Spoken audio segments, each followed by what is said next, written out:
کروڑوں روپیہ پاکستان کے دشمنوں سے فورن فنڈنگ کے سلسلے میں عمران خان نے اپنی جیب میں ڈالا ہے. اور اس سے کیا کیا ہے؟ اس سے اپنا کچن تو نہیں چلایا, وہ کچن تو اس کے دوسرے اس کی ATMs چلاتے ہیں. اس سے اس نے پاکستان کے اندر ڈی اسٹیبلائزیشن پیدا کی ہے. اور یہ پورا پیٹرن ہے یہ فورن فنڈنگ کا, آپ دیکھ لیں. اس کے بعد جب یہ جاتے جاتے پاکستان کے آئین سے جو کھلواڑ کر کے گیا, جیسے سپریم کورٹ سے 5-0 کا ڈیسیجن آیا کہ اس نے سپریم کورٹ کا ڈیسیجن یہ ہے کہ انہوں نے جاتے جاتے آئین توڑ دیا. مطلب میں مقدم ہوں, آپ یہ نارسسزم دیکھیں کہ میں ہوں جو ہوں, باقی پاکستان کا آئین کی کوئی حیثیت نہیں ہے, پاکستان کے فورن پالیسی کی کوئی حیثیت نہیں ہے, پاکستان کی اسٹیبلٹی کی کوئی حیثیت نہیں ہے. جو ہوں میں ہوں. اگر مجھے اقتدار نہیں ملتا تو میں پوری دنیا میں آگ لگا کے رکھ دوں گا. اس قسم کا ذہن, شیطانی ذہن, اور اس شیطانی ذہن کے ہاتھوں پاکستانی قوم 4 سال سے یرغمال بنی ہوئی ہے, بلکہ 4 سال سے زیادہ سے یرغمال بنی ہوئی. اور یہ شیطانی ذہن, یہ فورن فنڈڈ فتنہ پاکستان کے اوپر 4 سال حکمران رہا, پاکستان کے سیاہ اور سفید کا مالک رہا, کہ آج بھی ہمیں دن رات محنت کرنی پڑ رہی ہے, لیکن پاکستان کی معیشت کو یہ جس جگہ پہنچا گیا ہے, ہم ابھی بھی اس کو سٹیبلائز کرنے کے اس پوزیشن میں نہیں آئے. انشاءاللہ ہو جائے گی, لیکن پاکستان کو کتنا نقصان پہنچا ہے کبھی کسی نے اس کا اندازہ کیا؟ اور پھر یہ پیٹرن دیکھیں, فورن فنڈنگ کے علاوہ آپ نے جاتے جاتے آئین توڑا. پاکستان کی سب سے بڑی عدالت سے آپ کے خلاف فیصلہ آیا کہ آپ نے آئین شکنی کی ہے, وہ بچ کے چپ کر کے نکل گیا. اور ابھی اس سے پہلے جو آڈیوز آئی تھی شوکت ترین کی اور اس کے منسٹرز کی, جو کہہ رہے تھے کہ IMF کی ٹرانش آنے والی ہے پاکستان کو, کہ پاکستان کے پاس تو خط لکھ دو تاکہ ان کو یہ پیسے نہ ملے. آپ کو اندازہ بھی ہے اگر پاکستان کو وہ پیسے نہ ملتے, اللہ کرے وہ دن آئے نواز شریف کے دور کی طرح جب وزیر خزانہ اسحاق ڈار تھے کہ پاکستان کی IMF سے جان چھوٹ گئی تھی. ہم کوئی خوشی خوشی IMF کے ساتھ ڈیل نہیں کر رہے, یہ ڈیل عمران خان کر کے گیا تھا, اور جس کو فلاؤٹ بھی کر کے چلا گیا جاتے جاتے, جس کی وجہ سے پاکستان کو شری لنکا بننے میں چند ہی قدم کا فاصلہ تھا. تو یہ بچایا ہے اللہ کے فضل و کرم سے اس ملک کو, اور آگے بھی لے کر جائیں گے, اس منجدار سے انشاءاللہ تعالی نکال لیں گے. لیکن دیکھیں تو صحیح ایک شخص کی کرتوت کہ اس نے کیا کیا, اور آج اس کا اتنا حوصلہ کہ وہ کھڑے ہو کر پاکستان کے جو آنے والی نسلیں ان سے خطاب کرتا ہے. اس دن ایک کالج میں یہاں پر GC یونیورسٹی میں گیا ہوا تھا, کل میں نے سنا ہے یا آج پتہ نہیں, وہ KPK میں کہیں خطاب کر رہا تھا, اور ان کو یہ کہہ رہا تھا بتاؤ کس نے کی ہے سازش. تو بچوں کو پتہ چل گیا کس نے کی ہے سازش. پاکستان کے عوام کے ذہن میں تم جھوٹ بھر رہے ہو, نفرت بھر رہے ہو, سازش بھر رہے ہو. اللہ کرے کہ اب یہ اگر کسی کالج میں جائے تو بچے اس سے پوچھیں کہ یہ آڈیوز کیا ہیں, کہ ملک کے ساتھ کھیلو, چپ کر کے ایسے کر دو, کسی کو کیا پتا چلے گا؟ یہ نام نہ لو. اچھا یہ بھی نام نہ لو کہ لوگوں کو درس دے رہا ہے کہ ہمیں آزادی چاہیے, ہم نے یہ کرنا ہے وہ کرنا ہے, ہم غلام نہیں ہیں, لیکن نام نہ لینا.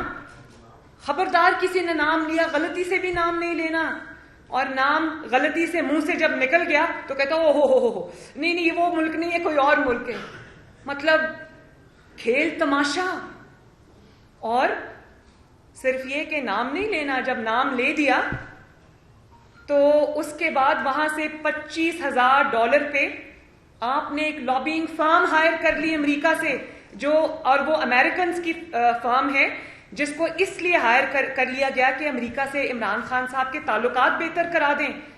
اور وہ جو فرم ہے وہ کیوں ہائر کیے, وہ کیا کہہ رہے ہوں گے وہاں جا کے امریکنز کو کہ جی غلطی سے بچے کے منہ سے نام نکل گیا, غلطی ہو گئی, معاف کر دیں, سیاست کھیل رہا تھا, کوئی بات نہیں, بچوں کے ذہنوں سے کھیل رہا تھا, سیاست میں یہ کرنا پڑتا ہے, غلطی ہو گئی, معاف کر دیں.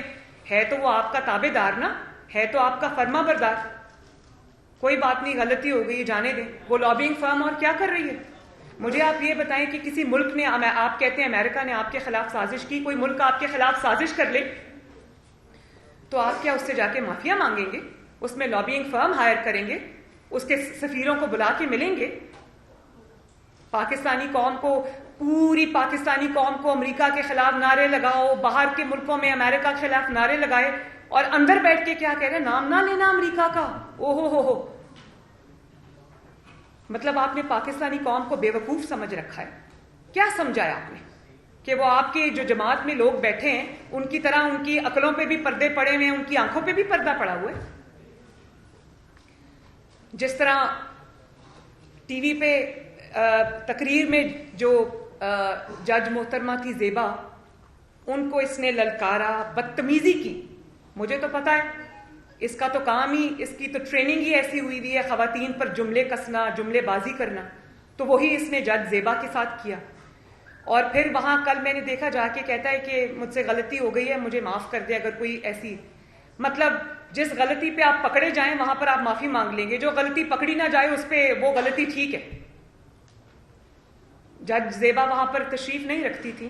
میرا خیال ہے کہ ان کو بھی کسی نے بتایا ہوگا کہ ایک ایسا شخص آ رہا ہے جو خواتین کے بارے میں یہ خیال کرتا, خبردار تم نے اس سے بات کی. تو گھر والوں نے شاید یہ کہہ کے ان کو ہٹا دیا ہو وہاں سے. تو دیکھیں, یہ ہے عمران کا کردار, یہ ہے اس شخص کا چہرہ, یہ ہے اس شخص کا باطن.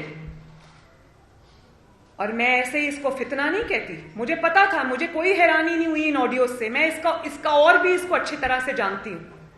پاکستان کی تاریخ میں بہت سارے وزرائے اعظم آئے اور گئے. اس کے اندر ہمارے جو نگران وزرائے اعظم تھے, جمہوری وزرائے اعظم تھے, الیکٹڈ پرائم منسٹرز تھے, ڈکٹیٹرز بھی آئے. لیکن آج تک غداری کا لیبل کسی وزیر اعظم کے ماتھے پر نہیں لگا جو غداری کا لیبل عمران خان کے ماتھے پہ لگا ہے. پھانسیاں چڑھ گئے وزرائے اعظم, گولیاں کھا گئے, جلا وطن ہو گئے, 2 بار عمر قید سن لی اور جلا وطن ہو گئے, ناحق جیلیں کاٹی, قیدیں کاٹی. لیکن جو بدنامی کا, غداری کا داغ اس کے چہرے پہ لگا ہے وہ بے عزتی کسی بھی وزیر اعظم کے حصے میں نہیں آئی. اور تمہارا کیا خیال ہے کہ جو 2 بار وزرائے اعظم رہے ہیں, 3 بار وزیر اعظم بنے ہیں, ان کے سینوں میں راز نہیں ہوں گے؟ ان کو سائفرز نہیں آتے ہوں گے؟ جب نواز شریف صاحب نے ایٹمی دھماکے کرنے کا فیصلہ کیا تو ان کو بھی دھمکیاں دی گئیں, ان کو بھی لالچ دی گئی, ان کو بھی تھریٹس آئے, ان کو بھی سائفرز آئے ہوں گے. فون تو آیا, وہ $5 ارب کی جو امداد انہوں نے ٹھکرائی تھی, تو ان کو بھی سائفرز آئے ہوں گے. ایسا تو نہیں کہ ان کو کوئی ریٹن کمیونیکیشن نہیں آئی ہوگی, سائفرز نہیں آئے ہوں گے. فون آ گیا تو سائفرز بھی آئے ہوں گے. لیکن جو بات انہوں نے کہی اس کو کہتے ہیں ایبسلیوٹلی ناٹ. اب وہ جو لوگوں نے اس کے کہنے پر پی ٹی آئی کے کارکنوں نے ایبسلیوٹلی ناٹ کے گاڑیوں پہ سٹیکرز لگا دیے تھے, اب ان کو پوچھنا چاہیے کہ عمران خان صاحب ان سٹیکرز کا کیا کریں.